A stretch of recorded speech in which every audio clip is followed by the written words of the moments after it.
On 911, a young boy struck down by an asthma attack. There was no breathing, no heartbeat, nothing. I thought I'm going to lose him. And a father fights to keep his son alive. I could feel his lips start to tremble. I thought it was his last breath.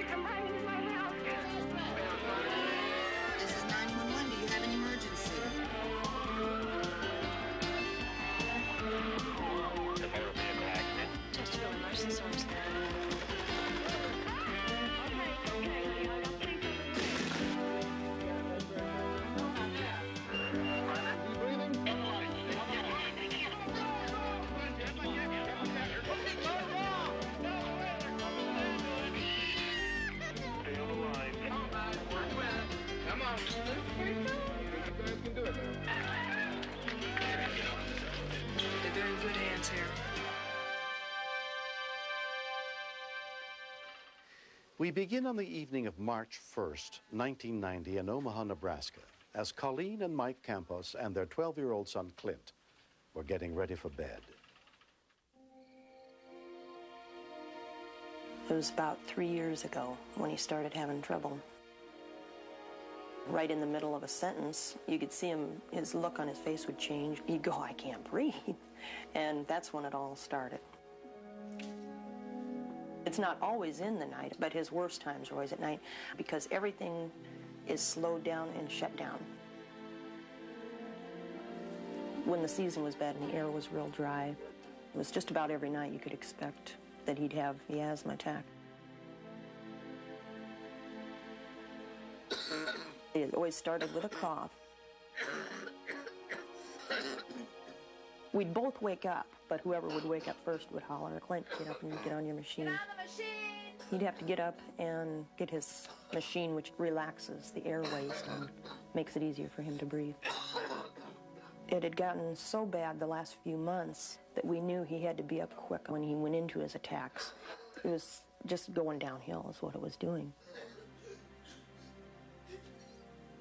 He was standing there trying to pull air in, but nothing would happen.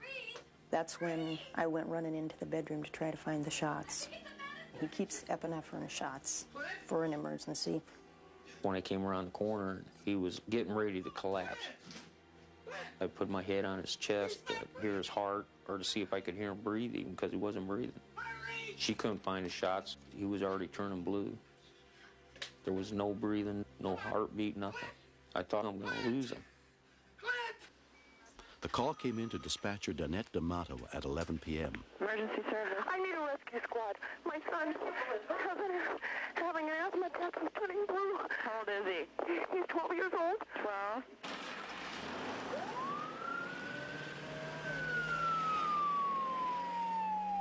Volunteer paramedic Glenn Colsheen followed the ambulance toward the scene. When we continue. Okay, ma'am, you're going to have to calm down so we can try to help him, okay? Okay. No CPR. CPR? Yes. No. Okay, does anybody there? No. Follow unsung heroes saving lives and witness courage and compassion in action. Okay, I'll be in the back. I'm going to be in the back of the ambulance waiting for you. Paramedics, next on Discovery Health Channel.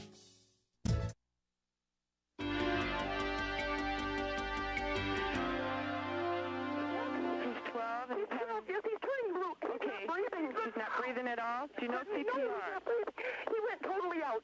Sarpy County dispatchers are specially trained in the use of emergency medical instructional cards. You're going to have to calm down so we can try to help him, okay? Okay. No CPR. CPR? Yes. No. Okay, does anybody there? No. Okay, where is he, laying on the floor? Yes. Is there a pillow under his head? No. Okay, make sure there's not. Make sure he's laying flat on his back. He's totally out. Okay, what I want you to do is... Ma'am, you're going to have to calm down, okay? I'm going to teach you mouth-to-mouth and CPR, okay?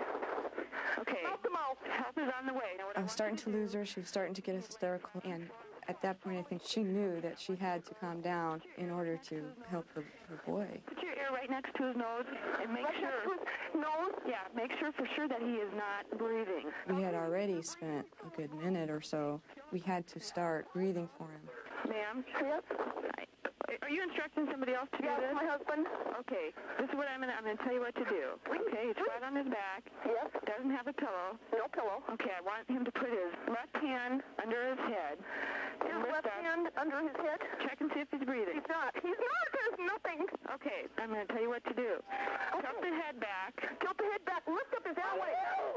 Pinch his nose. Okay. Completely cover his mouth. Completely cover the mouth. With his mouth. With your mouth. All right. Force 2 deep breaths of air into his lungs. 2 deep breaths.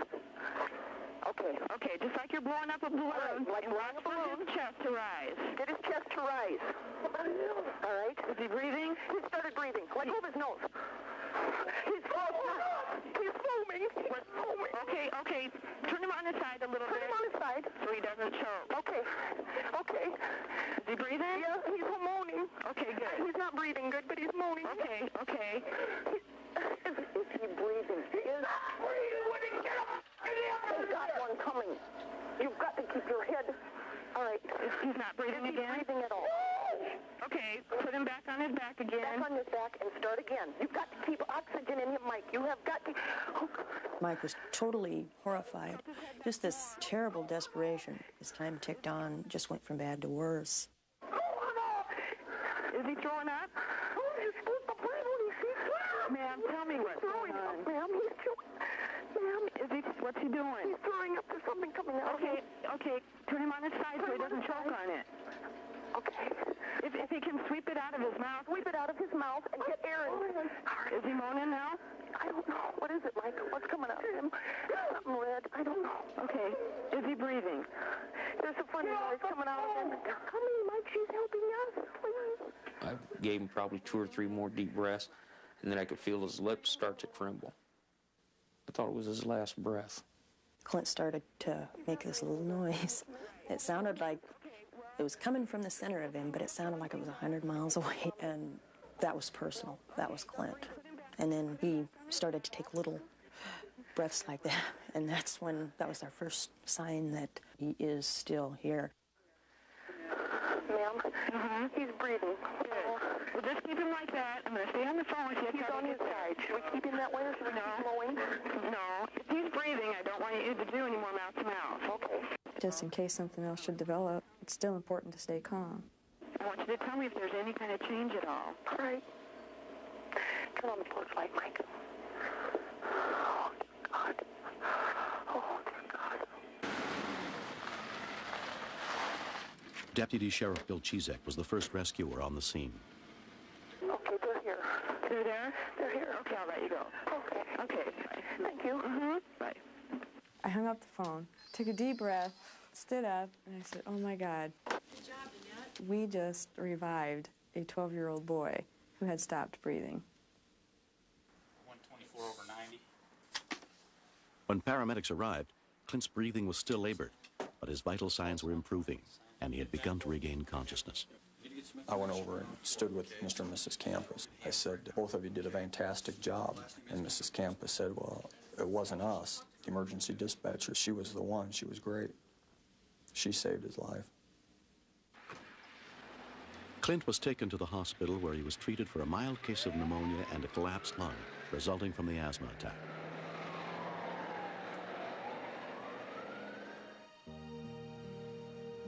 Since that night, Clint and his parents have become more aware of what to do to prevent severe attacks with the help of Dr. Manju Patni. Asthma is a disease that can be fatal. The kids that have severe asthma should know that this can happen. He has to be able to recognize his symptoms when he's getting tight and whether he needs more attention. Parents should know their child. They should know the dangers. Plus, they need to know CPR. Very important. So we're starting to work together on signals, what to look for, him being more vocal to tell us, I'm having a little trouble today. That way we can start working on him right away as far as medication. The Campos are grateful to the 911 dispatcher who was there when they needed help. The operator, she was like team leader. We were only working with a few minutes, and that would have meant his life. Thank you is not enough. CPR classes, the whole family is getting involved in that. Life's valuable and it's precious, and you don't want to take nothing for granted. He's starting to get into those argumentative, bullheaded teenage years. Thank God I've got this chance to watch him do his changes, to be obnoxious, you know, and then to be good, too, when he is. Next.